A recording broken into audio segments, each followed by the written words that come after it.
Hi everybody, Kris Whitehead from Think to Succeed, and I want to talk to you really quickly about the power to overcome adversity.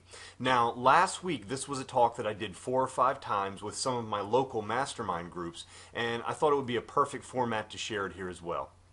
So, the first thing that I want you to know about overcoming adversity is that an attitude adjustment may be required. See, there is a principle out there called the principle of the seed, and it goes like this. In every adversity lies the seed of an equal or greater benefit. So in order to lead into a positive attitude, I want to give you some examples of people that definitely overcame things because of their attitude. The first person that I want to talk to you about is Albert Einstein. Do you know that he didn't speak until he was 4? He didn't even read until he was 7? That his teachers and his parents thought that he was mentally handicapped? This is the gentleman that actually turned out to win the Nobel Prize, and he ends up being the face of modern physics.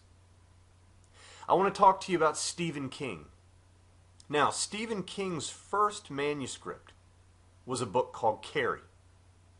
It was rejected 30 times, and he finally threw it in the trash. It wasn't until his wife actually retrieved it out of the trash and resubmitted it. Now, the rest is history. He sold more than 350 million copies around the world.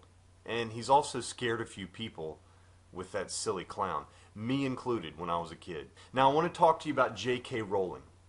Now everybody knows her as the creator of the Harry Potter series. Do you know, she talked to a group at Harvard, and she didn't talk about her successes. She talked about her failures. She said, "You might never fail on the scale that I did, but it's impossible to live without failing at something. Unless you live so cautiously that you might as well have never lived at all, in which case you fail by default." And she should know. The author didn't become richer than the Queen of England overnight. She was penniless, she was recently divorced, raising a child on her own while she wrote the first book for Harry Potter on a manual typewriter. 12 publishers rejected the manuscript. A year later, she was given the green light by Barry Cunningham. He was from Bloomsbury. He agreed to publish the book, but told her that she should definitely get a day job because there's no money in children's books. Now I want to talk to you about one of my personal favorites, Colonel Sanders.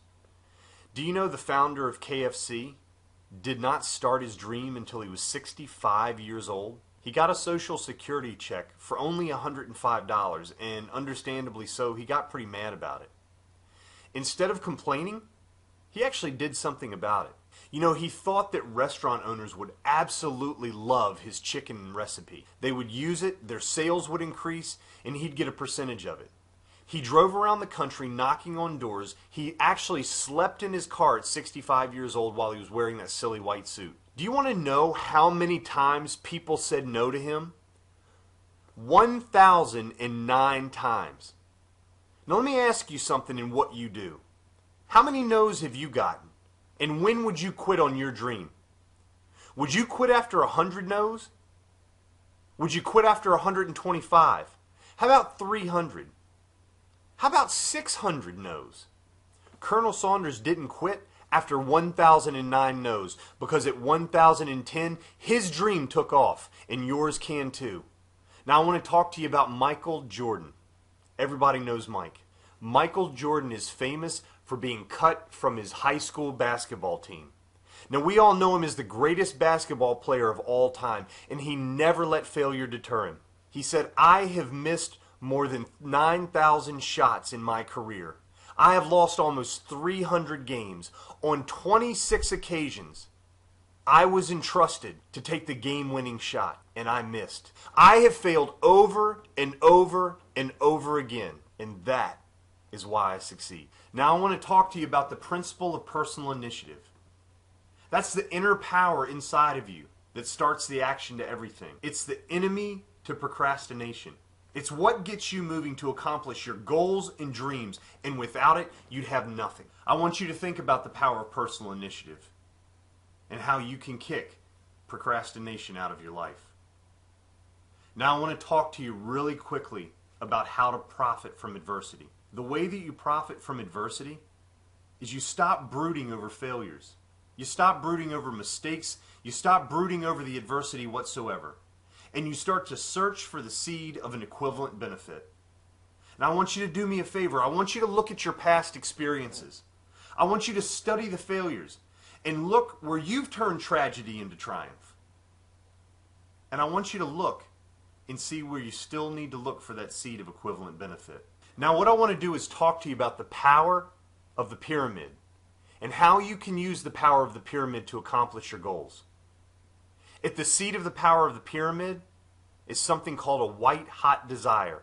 That's a term that Napoleon Hill came up with because in the 30s when he wrote his book, everybody was working in factories, and it was an image that they would understand. The hottest that a fire can get is white hot. And what Napoleon Hill was suggesting is that the desire that you have in your heart for your goals and your dreams has to be so strong that it's burning white hot. And there's a very specific formula that's extremely simple that you can use in order to create a burning desire for what you do. Now that's all I have time for today. In a future video very soon, I'm going to be explaining about how you can actually activate a white-hot desire. It'll be inside of our mastermind groups here on Facebook. The link is just above the post. Feel free to click on it, and one of our administrators will be happy to let you in. And you can watch the remainder of this video so that you can start accomplishing the goals that you have in life. Again, this is Kris Whitehead from Think to Succeed. I appreciate you watching the video, and I'll see you on the inside of the mastermind group. Take care.